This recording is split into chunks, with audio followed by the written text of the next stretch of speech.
오늘도 살인범을 만나러 갑니다. 국내 1호 여성 프로파일러가 들려주는 프로파일러의 세계. 이진숙 지음, 행성비. 아무리 어려운 사건도 결국은 사람의 문제다. 2019년 10월 손녀가 사망했다는 신고를 받고 현장에 도착했다. 아이는 얼굴과 팔다리 여기저기에 상처가 난 채로 이불에 쌓여 상자 안에 들어있었다. 현장에는 애완견 2마리도 있었다.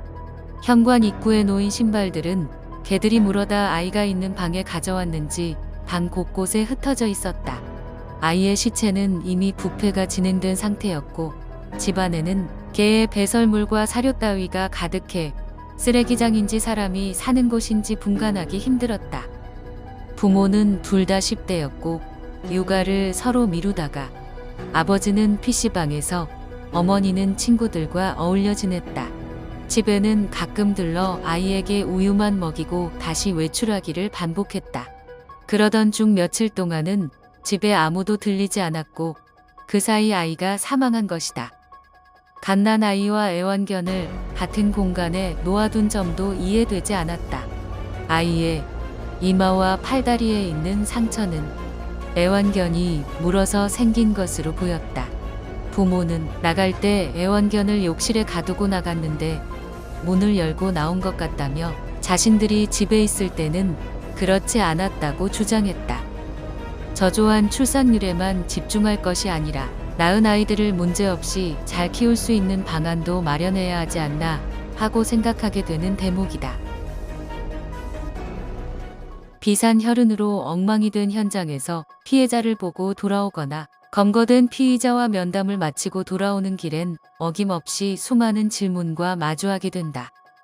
14명의 여성을 살해하고도 자신이 살기 위해 살인을 저지른 뒤 피해자고 뭐고 다 잊고 살았다는 범죄자, 도박, 빚 등으로 인해 부모의 재산을 노리고 배우자와 공모해 어머니와 형을 죽이고도 완전 범죄를 꿈꾸며 경찰서에 방문해서 실종 신고를 하는 범죄자, 부모를 집에서 기르던 닭과 똑같은 방식으로 무참히 살해하고도 현재 가장 걱정되는 일이 무엇이냐는 질문에 최근 개통한 휴대폰을 어떻게 처리할지 그게 가장 걱정이라는 범죄자 등 수많은 피의자의 유형만큼이나 고민이 깊어질 때가 많다.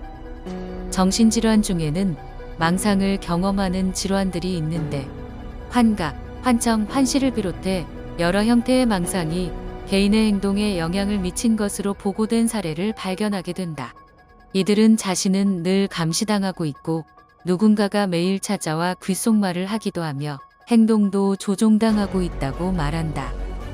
평소에는 잘 참고 듣지 않으려고 노력했는데 사건이 발생한 당일에는 시키는 대로 하지 않으면 죽을 것 같아서 어쩔 수 없었다고 말하는 경우도 있다.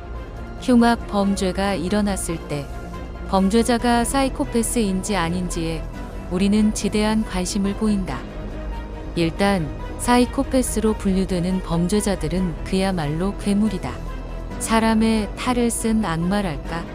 절대 좋은 단어로 표현하고 싶지 않은 마음이다. 최근 밝혀진 화성 연쇄 살인으로 불렸던 사건의 피의자는 처제를 살인하고 교도소에 수감 중인 지금도 전처를 원망한다. 전처가 집을 나가지만 않았다면 검거되지 않고 강간과 살인을 조금 더 할 수 있었을 텐데라는 아쉬움을 표현하고 가장 인상 깊은 피해자가 누구인지 물었을 때 피해자가 고통스럽게 죽어가는 장면을 떠올리며 피해자도 좋아하는 것 같았다는 말도 안 되는 말을 늘어놓기도 한다.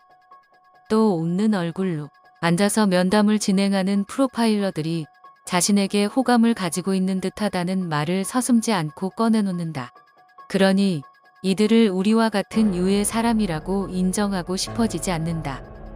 하지만 정작 범죄자 중 사이코패스는 극소수에 불과하다.